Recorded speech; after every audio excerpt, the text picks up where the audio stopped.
숨겨진 제국의 전설. 여러분, 역사의 무대 위로 다시 한번 걸어 들어갈 시간입니다. 오늘의 주인공은 단순히 잊힌 왕국이 아닙니다. 미탄이 그 이름만으로도 신비와 전율을 동시에 불러일으키는 이 고대 제국은 화려하게 떠오르더니 역사 속으로 사라진 빛나는 유성과도 같습니다. 하지만 그들의 흔적은 여전히 우리 곁에 남아있으며 숨겨진 비밀을 풀어낼 열쇠가 되어주고 있습니다. 그럼 이제 미탄니의 흥망성쇠와 숨겨진 이야기를 깊이 파헤쳐 보겠습니다. 긴장하세요. 이 이야기는 단순한 과거의 기록이 아닙니다. 미탄니는 고대사의 가장 큰 미스터리 중 하나이며 오늘 여러분을 역사의 미로 속으로 안내할 것입니다. 신화와 역사의 경계에서 기원전 16세기 고대 근동의 대지에 갑작스럽게 떠오른 이름 미탄니. 그들의 기원은 아직도 학자들 사이에서 논란의 중심입니다. 하지만 한 가지 분명한 것은 이들은 단순한 유목민이 아니라 문명적 혁명을 이끈 주역이었다는 사실입니다. 미탄니의 지배계급은 아리아인, 즉 인도 유럽 계통의 민족으로 추정됩니다.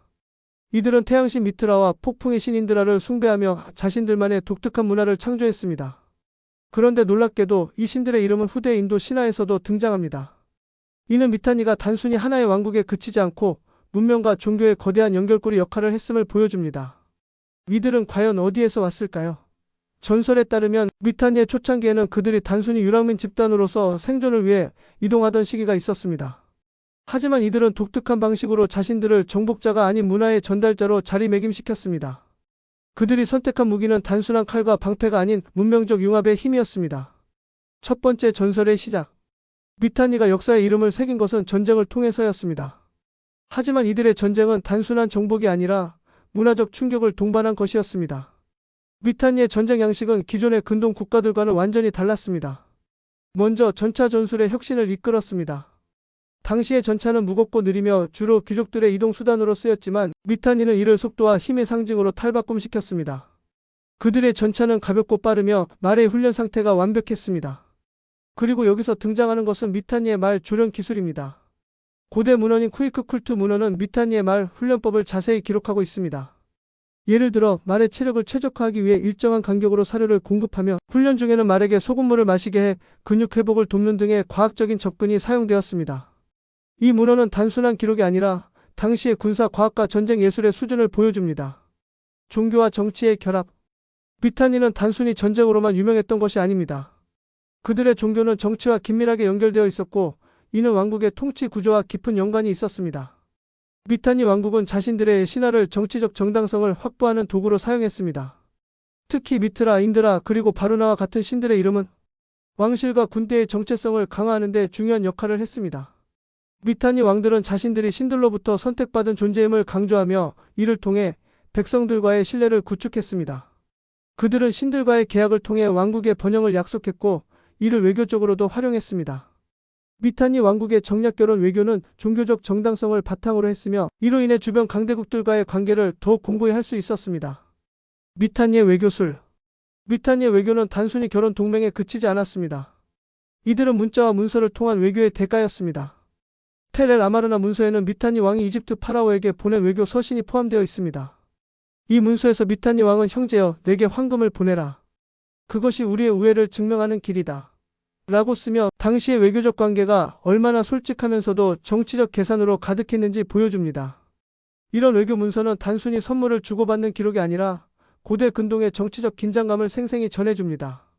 미탄니는 이러한 외교적 유연성을 통해 히타이트, 이집트와 같은 강대국들 사이에서 자신들의 위치를 지켰습니다. 와슈카니, 번영의 중심. 미탄니의 수도 와슈카니는 고대 근동의 무역과 문화의 중심지였습니다. 이 도시는 단순한 행정 중심지가 아니라 세계적 상업 허브로 기능했습니다. 와슈카니에서는 금과 은, 청동과 같은 귀금속이 거래되었으며 고급 섬유와 향신료도 주요 교역 품목이었습니다. 이 도시는 단순히 부유한 상인들의 도시가 아니라 미탄니 문명의 상징이었습니다.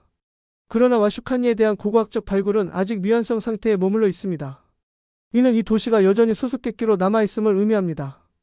현대의 고고학자들은 와슈카니가 현재의 시리아 북부 어딘가에 위치했을 것으로 추정하고 있지만 그 정확한 위치를 밝혀내는 것은 고대사 연구의 커다란 도전 과제 중 하나로 남아 있습니다. 강대국들의 그늘 속으로. 모든 찬란한 제국에는 끝이 있습니다. 미탄니도 예외는 아니었습니다. 기원전 14세기 말 미탄니는 내부적인 문제와 외부의 침략으로 인해 점차 쇠퇴했습니다. 내부적으로는 왕위 계승 문제와 지방 세력의 반란이 왕국을 약화시켰습니다. 외부적으로는 히타이트 제국과 아시리아 제국의 압박이 미탄니를 사방에서 위협했습니다. 히타이트는 미탄니의 북서쪽 영토를 잠식하며 그들의 힘을 약화시켰고, 아시리아는 동쪽에서 세력을 키워 미탄니를 결국 속국으로 전락시켰습니다. 미탄니 왕국의 유산. 미탄니의 이야기는 단순히 한때 번영했던 왕국의 몰락으로 끝나지 않습니다. 그들의 유산은 고대 세계의 문명 발전에 커다란 영향을 미쳤습니다. 미탄니의 전차 기술은 아시리아와 페르시아 제국의 군사체계에 직접적인 영향을 주었으며, 그들의 외교 서신은 고대 세계의 정치적 복잡성을 이해하는 데 중요한 단서를 제공합니다. 또한 그들의 종교적 전통은 인도 유럽 문화와 신화의 발전에 중요한 기여를 했습니다. 미탄니는 단순히 과거의 왕국이 아닙니다. 그들은 우리의 상상력을 자극하며 고대 세계가 얼마나 역동적이고 풍부했는지를 보여줍니다. 미탄니의 이야기는 역사의 불멸성을 상징합니다. 여러분, 미탄니는 사라졌을까요? 아니면 우리가 그들의 흔적을 발견하고 기억하는 한 그들은 여전히 우리와 함께 살아있을까요?